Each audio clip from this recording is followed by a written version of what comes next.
Mir, do we have more information? Farid, I want to understand from you. Join the dots for us, Farid. So you have a Muhammad Umar, a Dr. Muhammad Umar. You have a Dr. Adil Rathar.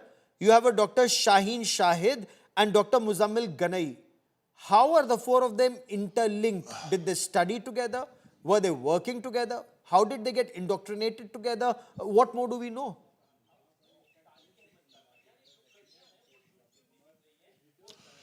Well, Gaurav, the information that we have right now clearly suggests that the trio, the doctor trio, obviously they came to know about each other while studying in GMC Srinagar, and then we know that they did internships at different places. But quite clearly, the first bonding or the first connection happened while they were doing the medical training, and post that, our sources say that it quite clearly is a case of a white-collar terror where you have people who, on the face of it, are doctors, and obviously no one would really suspect that they would be involved in any of this kind of an activity.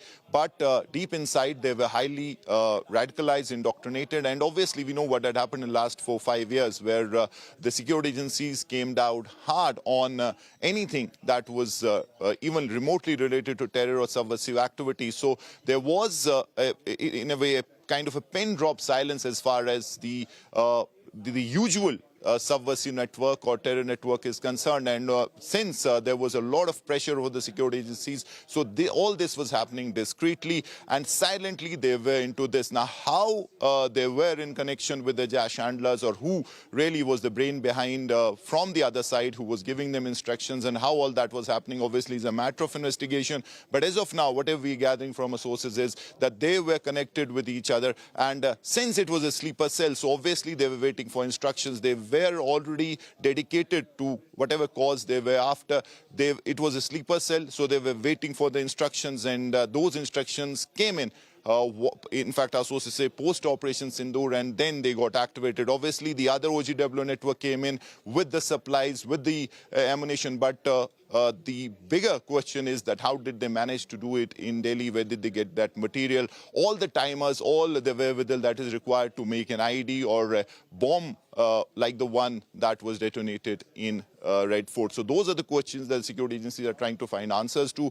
But as of now, everyone here as well is shocked. The family is absolutely shell-shocked because they had no idea what was happening behind the scenes. The guy, for them, was a doctor who was their biggest hope of coming out Farid, of poverty. Now, me. this is a very humble abode how here. would a family not know what members are up to? It just sounds very bizarre how disconnected families are. But I want to bring in Mosmi Singh into this conversation. Mosmi, you're at the Red Fort. Forensic teams are there. What have forensic teams been able to gather so far? What can you tell us, the latest in investigations?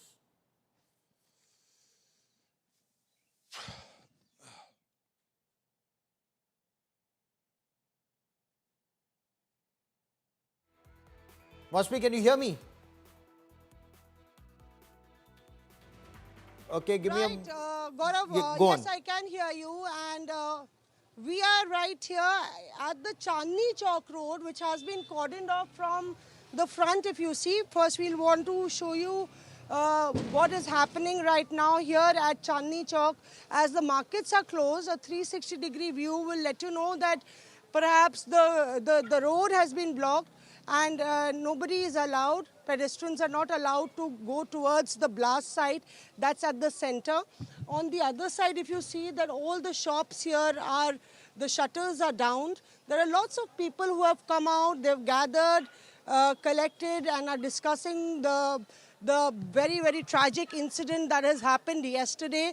Of course, Chandni Chowk will remain shut, but you can see that there are a lot of pedestrians who are waiting to hear updates, police cars, a lot of patrolling, a second barricade right here. So a three-layer barricade is what we see. And as the informations are trickling out, this seems to be there seems to be a massive plan to unfold terror in the national capital. The parking lot we are talking about is not very far away from here. So a very, very big incident perhaps could have happened.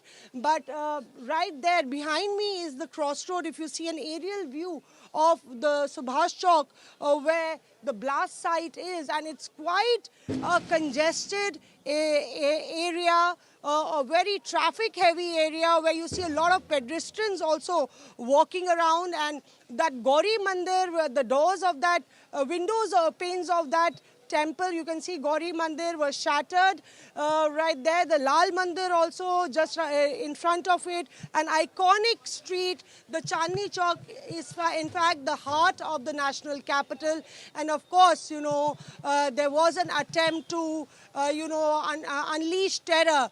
Clearly, if you see the amount of people on the road, that intention is very, very terribly failed, because people are here standing up to that incident and here waiting to get life back to normal.